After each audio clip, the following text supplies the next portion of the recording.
Meu prezado irmão e minha prezada irmã em nosso Senhor Jesus Cristo, que a paz do nosso Deus esteja em você, na tua casa, no teu lar, no teu trabalho, na tua vida, agora e para todo sempre.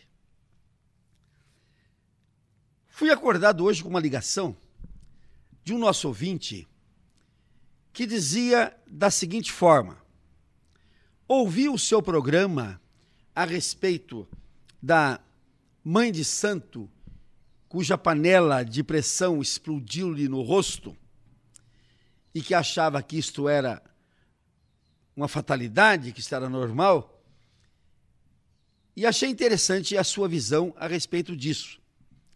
Mesmo porque, eu quero confessar ao senhor, diz ele para mim no telefone, que eu sou católico apostólico romano e pertenço a uma igreja que é dedicada à Senhora Aparecida.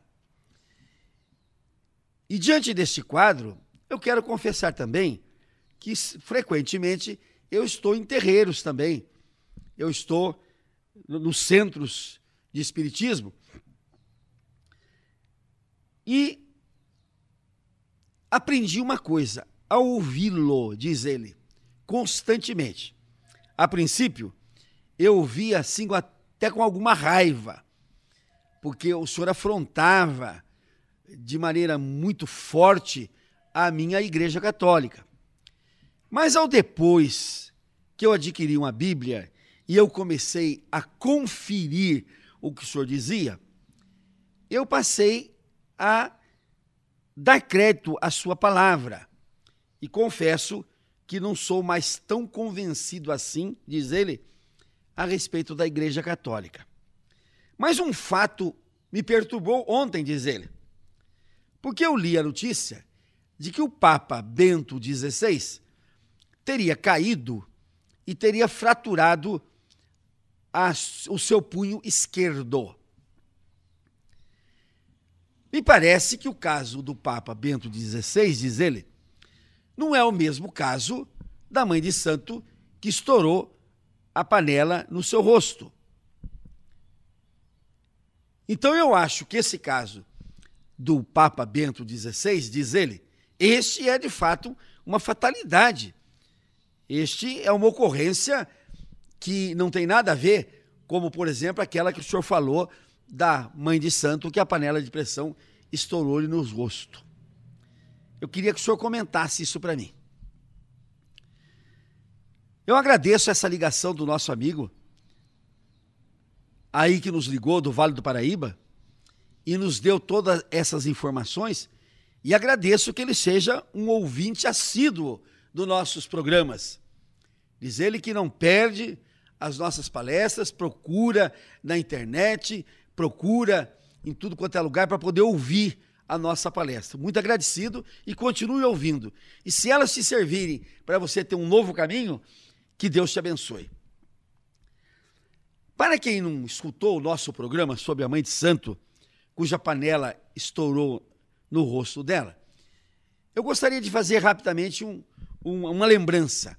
Foi uma carta que nós recebemos de uma mãe de santo que teria estourado uma panela de pressão no seu rosto e ela estava hospitalizada porque havia passado por uma operação, por várias operações plásticas, doloridas, e ela achava que isso era um karma, que isso era um destino, que isso era uma coisa normal, isso é da vida, né? Como este nosso ouvinte que nos ligou a respeito do Papa Bento XVI, acha que também o que aconteceu com o Papa Bento XVI, que caiu e fraturou o seu punho, é uma fatalidade, é um karma, é uma coisa previsível, é um negócio que não tem nada a ver com os espíritos malignos, é uma coisa que não tem nada a ver com segundo ele, seria uma fatalidade, um karma, uma coisa normal. Nós precisamos urgentemente parar de crer que as desgraças que acontecem na nossa vida e na vida daqueles que nos rodeiam sejam coisas normais, sejam fatalidades com as quais nós devemos nos conformar. E para dizer bem a verdade para esse nosso caro amigo que nos ligou, e outra vez agradeço a atenção dele, eu quero dizer a ele e a todos que estão me ouvindo agora que o fato ocorrido com a mãe de santo, que a panela de pressão estourou-lhe no rosto, ele não tem nenhuma diferença da queda do Papa Bento XVI, que escorregou e fraturou o seu punho esquerdo. Normalmente, quando a gente vê uma pessoa escorregar e cair, vem à nossa mente aquela musiquinha. Foi numa casca de banana que eu pisei, escorreguei, quase caí, mas a turma lá de trás gritou, tem nego beldo aí, tem nego beldo aí. Só que jamais passa pela minha cabeça que o Papa Bento XVI tivesse escorregado porque estivesse bêbado. Jamais. Então vamos tirar o escorregão dele com origem na bebida. Não é possível. Ele não teria feito isso. Mas então esse escorregão é a fatalidade? Foi Deus que mandou um anjo botar o pé na frente dele para ele escorregar e cair? Esta queda não tem origem? Essa queda não tem agente? Esta queda não tem ninguém que a faça? Aí é que está o problema da nossa cabeça, da nossa mentalidade. Não existe efeito sem causa. Não existe fato que não tenha origem. Não existe qualquer coisa no mundo que não deflua de algum ponto. Assim, a queda do Papa Bento XVI não é uma casualidade, não é um fato sem origem, não é um efeito sem causa, não é uma coisa sem origem, sem começo. E o começo da queda do Papa Bento XVI é o mesmo da queda da panela de pressão que estourou na cara da mãe de santo. Mas como a gente afirmar uma coisa dessa? Eu vou afirmar dentro da própria Escritura Sagrada. E como faço sempre, eu vou ler na Escritura Sagrada dos católicos, para que ninguém diga que eu estou lendo na Bíblia evangélica, que é diferente da católica. E não é. Vou ler na Bíblia católica. Eu gostaria de trazer para você, meu amado ouvinte, aqueles que estão me enxergando agora pela nossa televisão, eu gostaria de dizer para você o seguinte: nós temos no meio da Bíblia, um salmo que tem o número 91. Este salmo é reverenciado por milhões de pessoas. Eu já entrei em muitas casas, em muitas firmas, em muitas empresas, onde a Bíblia está aberta no Salmo 91. A página do Salmo 91 está até amarela, de tanto aberto que ela fica. Mas por mais que esse salmo esteja aberto nas casas, nas empresas, que todo mundo saiba do Salmo 91, muito pouca gente toma posse deste salmo. Muito pouca gente coloca esse salmo na sua vida. Muito pouca gente trabalha esse salmo na sua existência. E este salmo não foi feito para ficar aberto nas empresas e nas casas, não. Esse salmo foi feito para entrar no nosso coração, para entrar no nosso espírito, para entrar na nossa mente, para a gente conhecê-lo, para a gente interpretá-lo e para a gente viver segundo este salmo nos ensina. E nesse salmo tem coisas que vão nos explicar que não poderia ter havido a queda do Papa Bento XVI. Ele não podia ter escorregado, ele não podia ter fraturado o seu punho, ele não podia ter este dano na sua saúde, se estivesse dentro da Escritura Sagrada, se tivesse obedecido à Escritura Sagrada. E o que diz esse Salmo 91? Preste bem atenção. Aquele que habita no esconderijo do Altíssimo e descansa à sombra do Pai Onipotente, diz ao Senhor: Tu és o meu refúgio, Tu és o meu baluarte, Tu és o meu Deus em quem confio. Este Deus vai me livrar do laço do passarinheiro. O que é o laço do passarinheiro? Vocês conhecem o passarinheiro, aquele que caça passarinho? Ele põe aqueles laços, o passarinho botar o pezinho ali e puxa, pronto, o coitadinho está amarrado. Na nossa vida é assim também. Quantos são os laços que o demônio coloca à nossa volta para nós pisarmos e ele puxar a correia e nós estamos presos com os nossos pezinhos na mão do cão? Vai nos livrar da peste perniciosa. Quanta gente agora está morrendo da peste mais perniciosa que o mundo já viu até agora, que é o câncer. Câncer no intestino, câncer no pulmão, câncer no fígado, câncer nos rins, câncer nos olhos, câncer no estômago, câncer em tudo quanto é lugar, porque o nosso povo hoje, ele está sofrendo desta peste perniciosa. Mas o que diz o Salmo 91? Aquele que habita no esconderijo do Altíssimo, aquele que está à sombra do Pai Onipotente, aquele que diz, Senhor meu, em ti eu confio, tu és o meu baluarte, tu és a minha fortaleza e eu confio em ti. Este está livre da peste perniciosa. Então, aquele que está sofrendo a peste perniciosa do câncer, da tuberculose, de qualquer das doenças que estão por aí por esse mundo, de AIDS, de tudo mais, ele não está no esconderijo do Altíssimo, ele não está na sombra do Pai Onipotente, porque se estivesse, ele estava livre da peste perniciosa. E continua, sobre suas asas eu estarei seguro, porque eu estou coberto com as suas penas. E continua, a sua verdade é o meu escudo e é a minha lança. E continua, eu não me assustarei com o terror noturno. E continua, nem tenho medo da seta que voa de dia. Eu creio no meu Deus. Eu estou no Salmo 91. Eu me declaro à sombra do Pai Onipotente. Eu confio no meu Deus Altíssimo, com o qual eu quero habitar. Então eu não posso ter medo da seta que voa de dia. Então eu tenho certeza absoluta que nenhuma bala perdida vai me atingir. Por quê? Porque eu estou livre dela, eu estou protegido dela, porque eu confio no meu Deus, que é o meu baluarte, e eu estou agasalhado à sombra do Pai Onipotente, e eu habito na casa do meu Pai Altíssimo.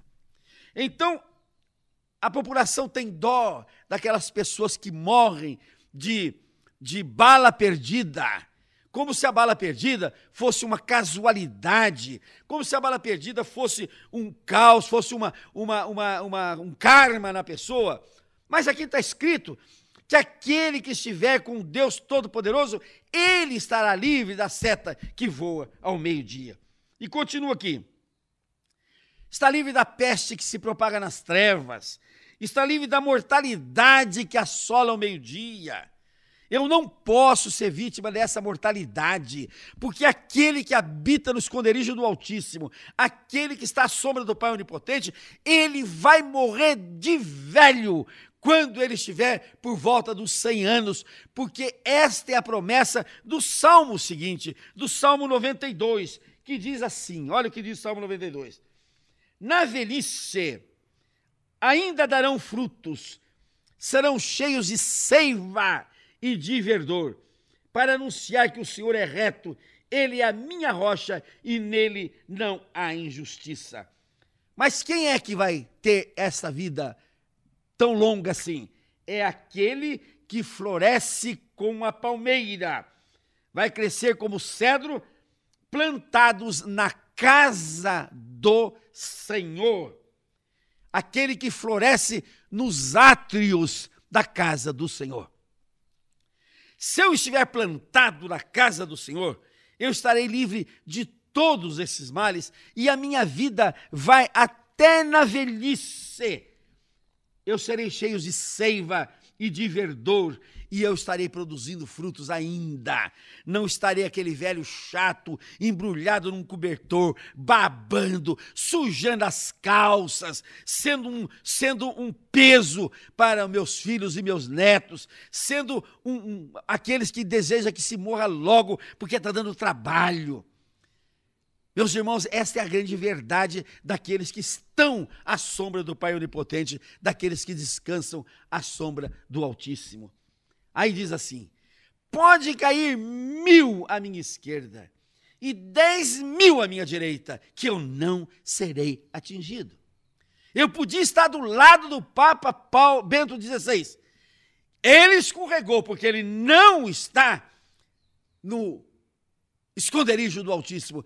Ele não está à sombra do Pai Onipotente. Mas eu que estou, não iria escorregar, porque pode cair 1000 à minha esquerda, 10.000 à minha direita, e eu não serei atingido. Eu vou contemplar com os meus olhos a derrota e o castigo dos ímpios. Porque eu digo, o Senhor é o meu refúgio, e eu fiz do Altíssimo a minha morada. Olha o que está escrito aqui: nenhum mal me sucederá, nenhuma praga vai chegar à minha tenda. Meu irmão, ou eu acredito na palavra de Deus, ou eu chamo Deus de mentiroso, ou eu creio nesta palavra dele, ou eu digo ele é um grande mentiroso que fala e não cumpre. Deus não mente. Aquilo que ele promete, ele cumpre. Aquilo que ele diz, ele faz. Aquilo que ele nos garante, ele nos entrega. Então, quando está escrito aqui que nenhum mal vai me suceder, que nenhuma praga vai chegar à minha tenda, não vai chegar mesmo. Por quê? Porque ele exige que eu more, que eu habite junto com o Pai Altíssimo e que eu esteja à sombra do Pai Onipotente. Esta é a melhor situação do homem. Em vez de ele estar à sombra de alguma árvore para ser atingido por um raio, fique à sombra do Pai Onipotente. Em vez de ele habitar nos esconderijos do mal, do pecado, habite no esconderijo do Altíssimo. Em vez dele confiar nesta vida imunda, porca, nessa vidinha chula e triste que todo mundo confia e que todo mundo se satisfaz com ela, não. Plante-se nos átrios da casa do Senhor. Entregue-se à casa do Senhor, onde você não será atingido por nenhum mal. E quando Deus diz que aquele que confia em mim, que aquele que faz de mim um refúgio, este nenhum mal vai suceder a ele, nenhuma praga vai chegar a ele. Se eu creio nisto, eu não posso sofrer nenhum mal, eu não posso ter nenhuma praga. A menos que eu diga, que eu tenha coragem, que eu tenha disfarçatez de dizer: meu Deus, tu és um grande mentiroso, porque tu prometeste e não cumpre.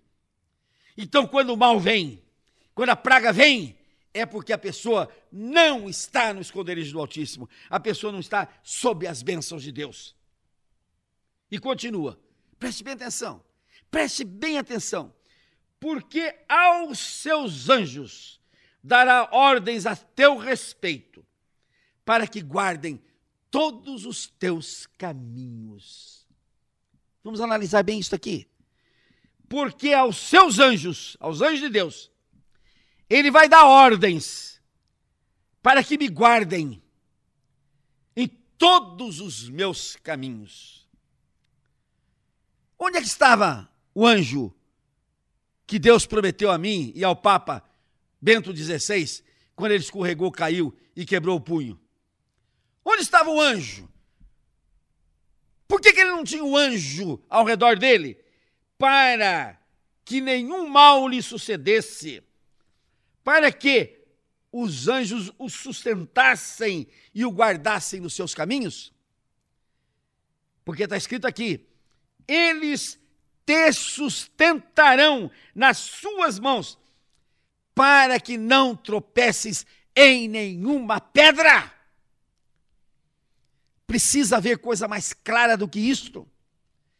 Precisa haver coisa mais concreta do que isto? Precisa haver alguma coisa mais indubitável do que isto? Repito, porque aos seus anjos Deus dará ordens a meu respeito e a teu respeito, se você e eu estivermos à sombra do Pai Onipotente, se você e eu estivermos habitando no esconderijo do Altíssimo, se você e eu estiver confiando no nosso Deus, se você e eu e o Papa Bento XVI estiver crendo no poder desse Altíssimo, do qual nós devemos fazer a nossa morada, aí o que vai acontecer? Nenhum mal vai nos suceder, nenhuma praga vai chegar à nossa tenda. Os anjos nos sustentarão para que nada nos aconteça. Os anjos nos apoiarão para que eu não tropece em pedra alguma. Então, ou eu acredito nesta palavra aqui, ou eu desacredito. Se eu acreditar nisso aqui, eu tenho de dizer e tenho de concluir. Se o Papa Bento XVI, na hora que caiu, na hora que escorregou e quebrou o punho, ele estivesse com Deus, eu tenho de vir aqui dizer, mas o senhor é um mentiroso, hein, meu Deus? Que o senhor disse que ia mandar os anjos proteger, o senhor disse que ia mandar os anjos sustentar para que nenhum mal lhe acontecesse, e o Papa caiu e quebrou o punho.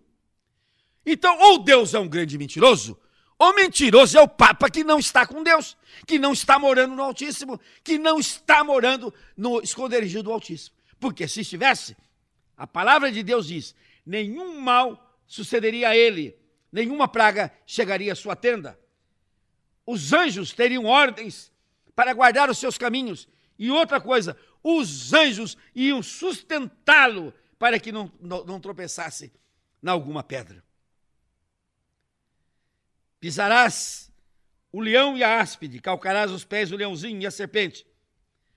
Olha, está escrito aqui, porque a mim se apegou, com amor, eu o livrarei e pô-lo-ei a salvo, diz o Senhor. Aquele que se apega a Deus, aquele que se gruda a Deus, aquele que se joga nos braços de Deus, aquele que confia em Deus, com amor, está escrito aqui, Deus o livrará e vai colocá-lo a salvo, e nenhum mal vai lhe suceder, nenhuma praga vai chegar à sua tenda. E está escrito aqui, este vai me invocar, diz Deus, e eu vou lhe responder. Na sua angústia, eu estarei com ele, eu vou livrá-lo e vou glorificá-lo. E o que está mais bonito aqui, vou saciar-lhe com longevidade, vou dar-lhe vida longa, diz o Senhor, e vai mostrar a salvação. Meu irmão e minha irmã, nós devemos ter fé. A nossa fé tem de ser total, absoluta, incondicional, plena, firme, forte na palavra de Deus. A palavra de Deus não tem o mas. Deus disse, mas não tem isto.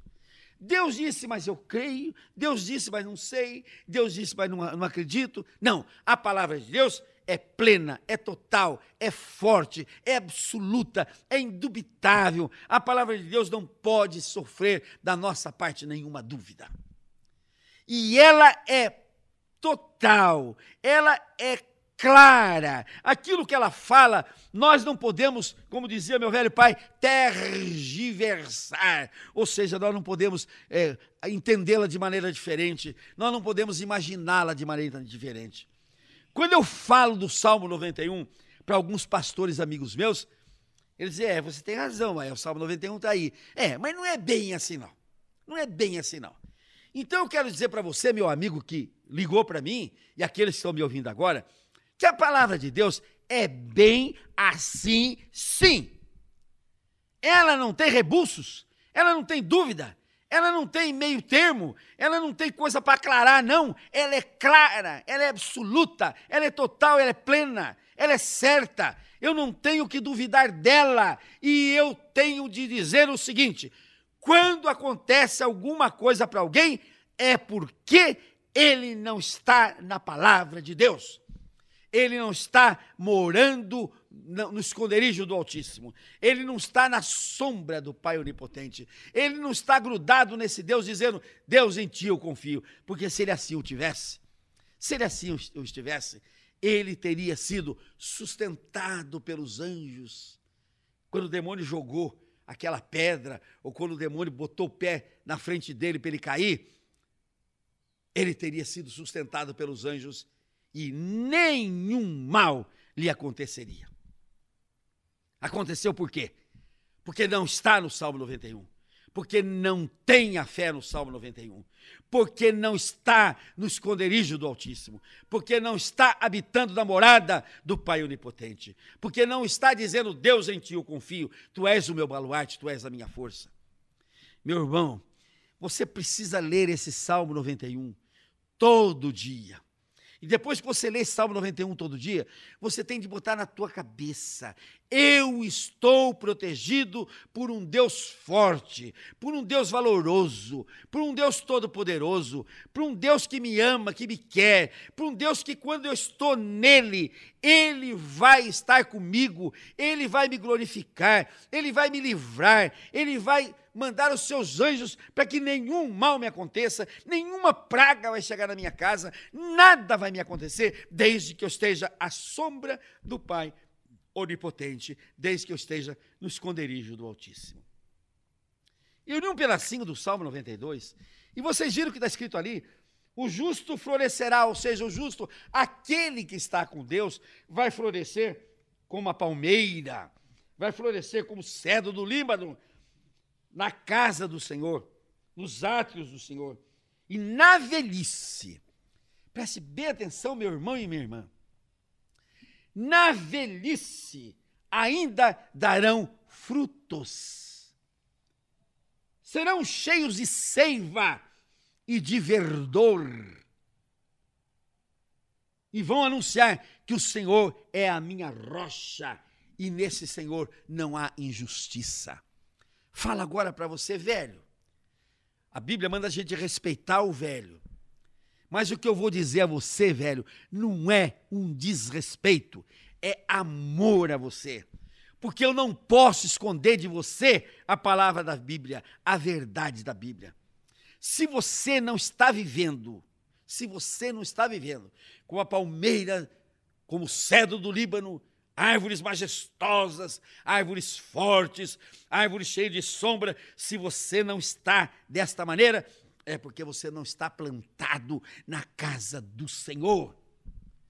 Se você está vivendo uma velhice envergonhada, se você está vivendo uma velhice de total vergonha, porque você dá trabalho para a tua família, porque você dá trabalho para os teus filhos e para os netos, porque você dá trabalho para as pessoas, porque você está num asilo completamente sem força, sem condições de produzir, é porque você não está plantado na casa do Senhor, porque se você estivesse plantado na casa do Senhor, a promessa dele é que na tua velhice, você ainda estaria produzindo frutos, você estaria no verdor, você estaria no ardor, você estaria na seiva. Esta é a promessa de Deus para mim e para você. Vamos deixar de imaginar que é assim mesmo. A velhice vem para todo mundo, e todo mundo vai ter a velhice, e todo mundo não. Aqueles que não acreditam no Senhor vai ter esta velhice vergonhosa. E você que é jovem, e você que está com toda a força, e você que está ainda em plena força dos teus braços, das tuas pernas, escute, eu estou lhe dizendo, se você não se colocar nos átrios do Senhor, se você não se colocar na casa do Senhor, se você não estiver à sombra do Pai Onipotente, se você não estiver no esconderijo do Altíssimo, a tua velhice vai ser esta vergonha. Eu não estou rogando praga em você, não. Eu estou te alertando, eu estou te abrindo os teus olhos para que você evite uma velhice de vergonha, de dor, de doença, de pobreza, de necessidade, uma velhice de miséria. Meu irmão e minha irmã, acorda enquanto é cedo. Não deixe que a sua vida trilhe o caminho comum de quase todas as pessoas.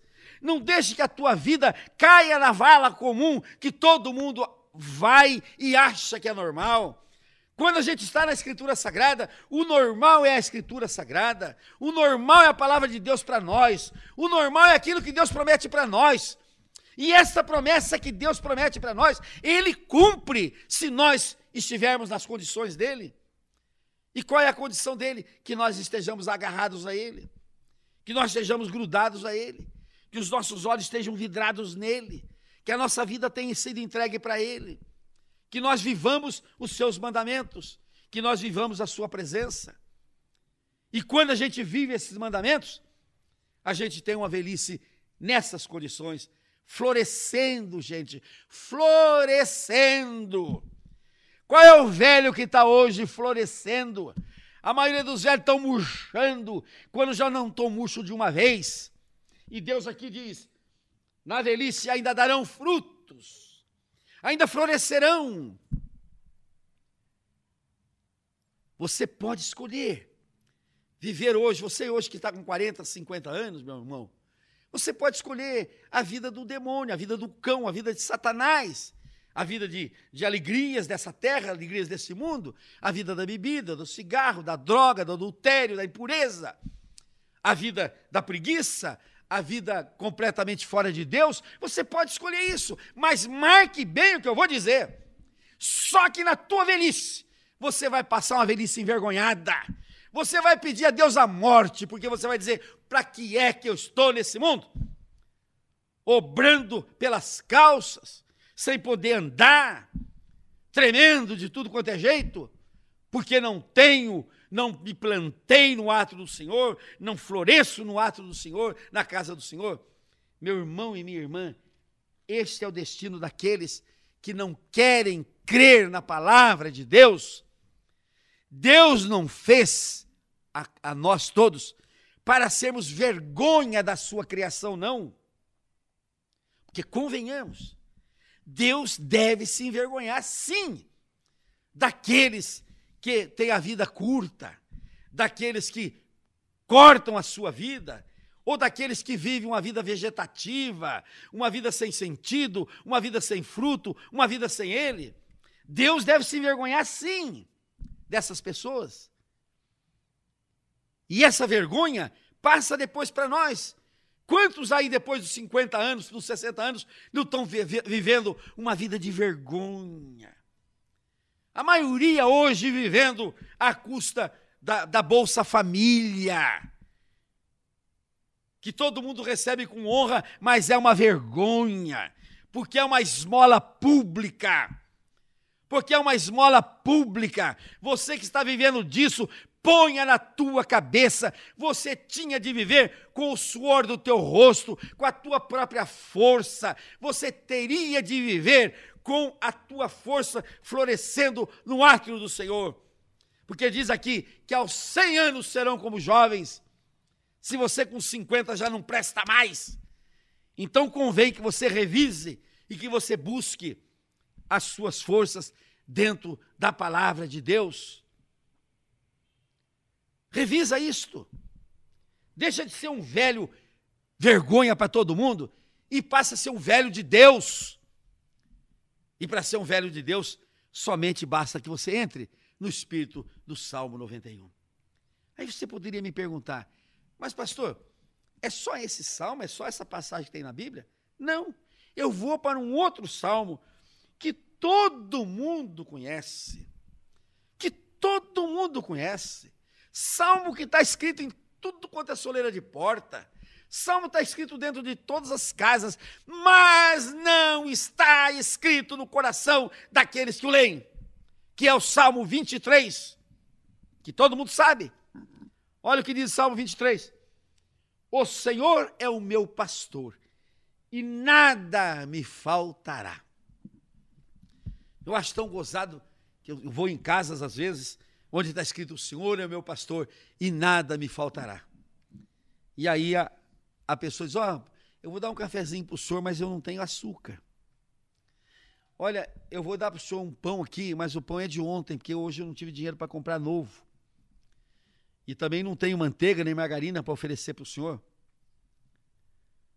O portão eu não consigo abrir, porque o portão está amarrado com arame.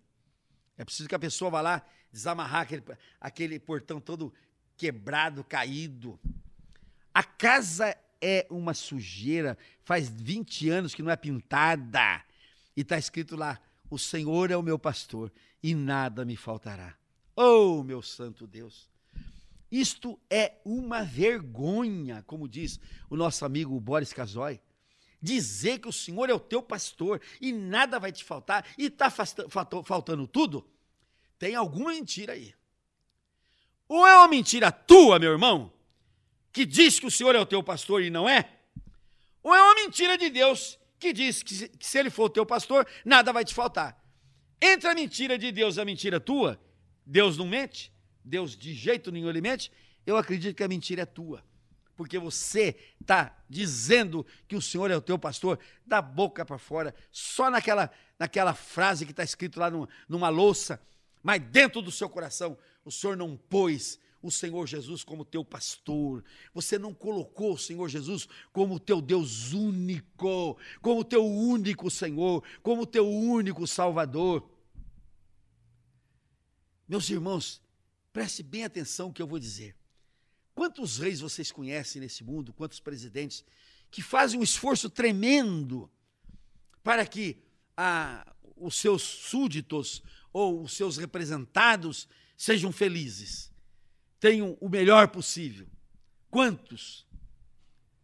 No entanto, você não acredita que esse Pai celestial, que esse Pai maravilhoso, que esse Pai que é o nosso Pai, para aqueles que querem ser filho dele, você não acredita que ele queira o melhor para você. E quando você não tem o melhor, você diz assim, mas essa é a vontade de Deus. Mentira! A vontade de Deus é boa, agradável e perfeita. A vontade que você está vivendo é a vontade do cão, é a vontade do Satanás, é a vontade da miséria, da pobreza, da necessidade, da doença, da dor, da enfermidade, de uma velhice caduca, de uma velhice vergonhosa, de uma velhice completamente desditosa que você tem. Esta é a vontade de Satanás, não é a vontade de Deus. Porque Deus diz, se você estiver comigo, diz Deus, se você estiver nos meus átrios, você, na velhice, florescerá, produzirá frutos, terá seiva, terá ardor, terá vida. Isso é que Deus quer para mim e para você. Vamos meditar, meu irmão. O meu convite a você, meu irmão e minha irmã que me ouve, e Deus me colocou aqui nesta rádio, e Deus me colocou nesse instrumento de comunicação para falar a vocês a mensagem dele, para dizer para vocês aquilo que vocês não querem ler na escritura dele. Por isso eu peço, escutem, trabalhem essas palavras que vocês estão recebendo, que é a verdadeira palavra de Deus. Não é ensino de espírito enganador, não. E nem é historinha de velha caduca. E nem é fábula profana. É a palavra de Deus que vem para você, para te redimir, para modificar a tua vida, para transformar a tua existência, para fazer de você um novo homem, uma nova criatura, um novo ser, para descortinar para você uma nova possibilidade de vida, para fazer com que você tenha novidade de vida, para que você deixe as velhas crenças, o velho homem, e seja uma nova criatura em Cristo Jesus. Nasça de novo, meu irmão, nasça de novo, para que você tenha a vida e a vida em abundância, que o Senhor Jesus prometeu para mim, e eu já tomei posse, e prometeu a você, tome posse você também. Que Deus te abençoe e te faça muito feliz. Assim seja. Amém.